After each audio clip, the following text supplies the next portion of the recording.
सरकटा।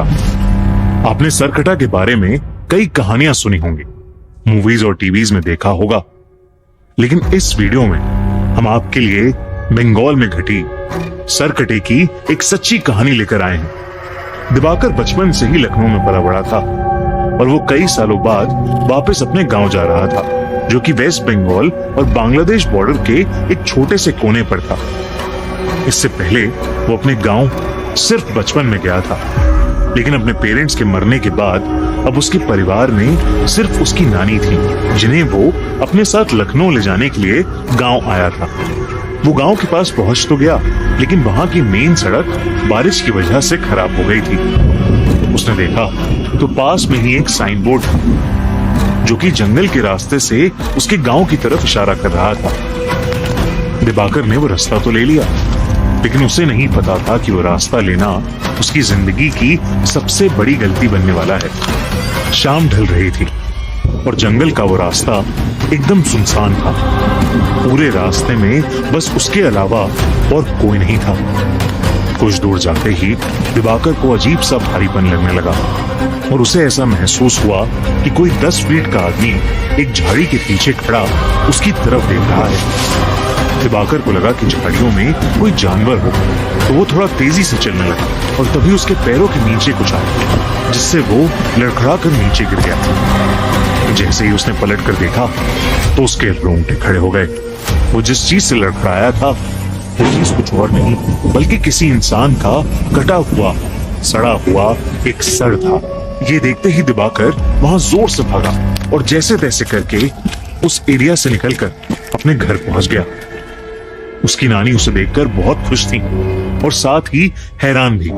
खुश क्योंकि उन्होंने दिवाकर को कई सालों बाद देखा था, और हैरान क्योंकि उसके पूरे कपड़े कीचड़ में सने हुए थे। उसने अपनी नानी को बताया कि वो जंगल वाले रास्ते से आया और उसे वहां एक कटा हुआ सर दिखा। ये सुनते ही उसकी नानी का चेहरा एकदम सफेद पड़ गया। उन्होंने बताया कि वो जंगल का रास्ता गांव में कई सालों से सुनसान है, क्योंकि वहां स्कोंदो काटा यानी सरकटा रहता है। कहते हैं कि उनके गांव में एक लंबा चौड़ा पहलवान लड़का रहता था। एक दिन उसे एक लड़की से प्यार हो गया, और जब उसने उस लड़की से अपने प्यार का इजहार किया तो उस लड़की के परिवार वालों ने उसको बहुत मारा और उसकी बहुत बेइज्जती की। उस दिन के बाद से वो लड़का एकदम पागल हो गया और उसने अपने पागलपन में एक रात उस लड़की को जान से मार डाला। उस लड़की के परिवार वालों ने उसे ये करते हुए देख लिया और उस लड़के को जंगल में ले जाकर उसका सर काट दिया। उन्होंने उस लड़के के सरकटे शरीर को उसी जंगल में छोड़ दिया और कहते हैं कि तब से सरकटे की आत्मा अभी भी उस जंगल में भटकती है और वो अपने बदले की आग में जलता रहता है। कहते हैं कि अगर वो किसी को एक बार दिख जाए तो वो उसे भी मारकर सरकटा बना देता है। दिवाकर ये कहानी सुनकर चौंक गया था, लेकिन उसे इस कहानी पर विश्वास नहीं था। उसने अपनी नानी को कहा कि जो उसने जंगल में देखा वो कोई आत्मा नहीं थी, बस एक मरे हुए आदमी का सर था।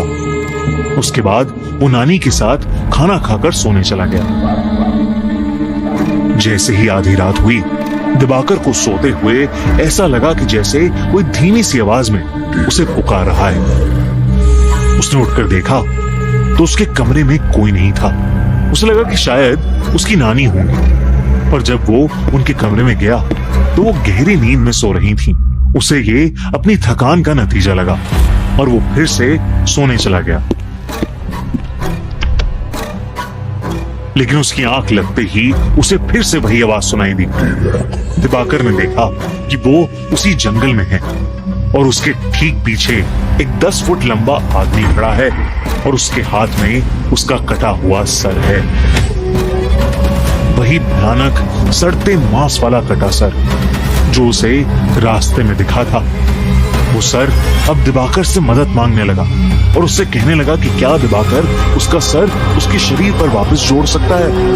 और मदद मांगते ही वो सर कटा बहुत ही भयानक तरीके से हंसने लगा और अचानक दिवाकर की नींद टूट गई। लेकिन जैसे ही दिवाकर की आंख खुली वो कटा सर उसके ठीक सामने हवा में तैर रहा था और वो कटा सर वैसे ही भयानक तरीके से हंस रहा था। दिवाकर के होश उठ चुके थे, लेकिन वो अपने बिस्तर से हिल ही नहीं पा रहा था। वो डर के मारे जोर से चीखा और तभी उसकी नानी उसके कमरे में आई और उन्होंने कमरे की लाइट्स ऑन कर दी। लाइट्स ऑन करते ही वो कटा सर वहां से गायब हो गया। जब नानी ने उससे पूछा कि उसे क्या हुआ है, तो दिवाकर ने अपनी नानी से कहा कि उसने बस एक बुरा सपना देखा है। उस रात दिवाकर सो नहीं पाया। उसने गांव वालों से उस सरकटे के बारे में कई किस्से सुने, जिसमें से एक किस्सा ये भी था कि वो सरकटा लोगों से अपने सर को जोड़ने के लिए मदद मांगता है और अगर किसी ने उसका सर जोड़ दिया तो वो पूरे गांव का विनाश कर देगा और जो लोग उसका सर जोड़ नहीं पाते वो उन्हें मारकर अपने जैसा सरकटा बना देता है।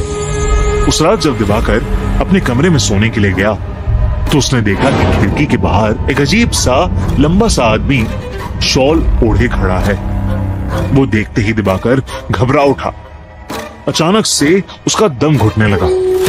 उसने देखा कि उस सरकटे का सर उसके ठीक पीछे है और वो अपने बालों से उसका गला दबा रहा है। इससे पहले कि वो कुछ कर पाता, उसे कमरे में एक तेज हवा का झोंका महसूस हुआ और वो एकदम से बेहोश हो गया।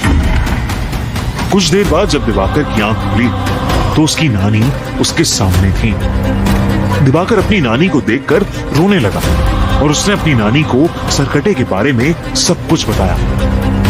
उसकी नानी बेहद घबरा उठी। दोनों ने डिसाइड किया कि वो सुबह होते ही उस गांव को छोड़ देंगे। उसकी नानी दिवाकर के कमरे में उसके साथ लेट गई। लेकिन कुछ ही पलों में जब नानी की आंख खुली तो दिवाकर बेड पर नहीं था। उन्होंने पूरे घर में उसकी तलाश की, लेकिन वो कहीं नहीं मिला।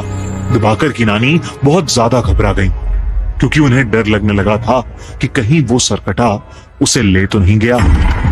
उन्होंने गांव वालों से मदद मांगी और वो सब उसे ढूंढने में लग गए। जैसे ही वो जंगल में पहुंचे उन्हें किसी के जोर से गुर्राने की आवाज आई। तब उन्होंने देखा कि दिवाकर एक बड़ी सी तलवार लेकर खड़ा है।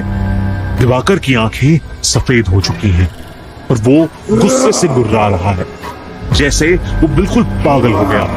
दिवाकर की नानी ने उसे आवाज लगाई, लेकिन नानी की आवाज लगाते ही दिवाकर ने एकदम से अपनी तलवार से सबके सामने अपना सर काट लिया। ये देखते ही सब गांव वाले वहां से भाग गए और उसकी नानी वहीं जमीन पर गिरकर रोने लगी। सालों बाद किसी ने सरकटे के हाथों एक मौत देखी थी और इसीलिए उस घटना के बाद सभी लोगों ने उस गांव को हमेशा हमेशा के लिए छोड़ दिया। कहते हैं कि बंगाल में उन जंगलों में अब एक नहीं बल्कि कई सरकटे भटकते हैं, जिन्हें सोंदा कोटा या कोंदा कोटा भी बोला जाता है।